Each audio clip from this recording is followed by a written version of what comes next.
Dr. David Bellinger is worried about what he calls the dumbing down of America. He studies the effect of chemicals on children's health and says that Americans have lost millions of IQ points due to exposure to neurotoxins. Children's brains are being affected by their chemical exposures, and increasingly at lower levels than we had previously thought.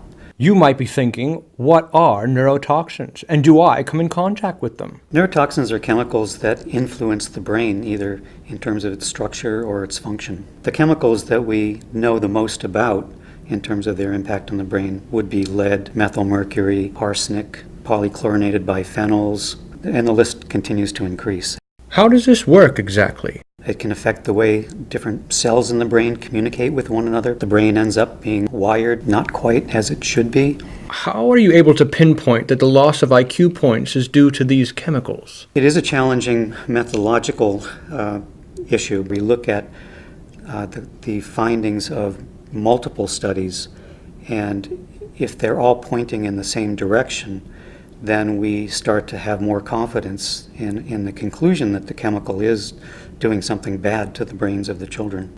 If we know these chemicals are such a problem, then why do we still use them? These are not strictly scientific questions.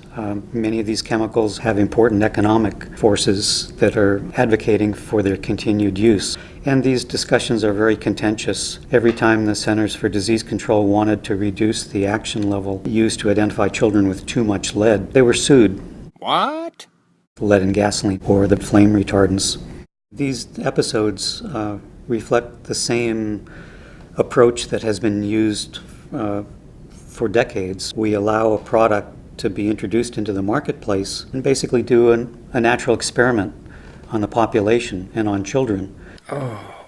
It's totally backwards. I mean, we should be screening products before they go into the marketplace for toxicity, and so that we don't put ourselves in this position of decades later finding out that was a very bad decision. It really affects people's lives, especially children. Up next, scientist Tracy Woodruff talks with Morley Safety about what you need to know in Buyer Beware.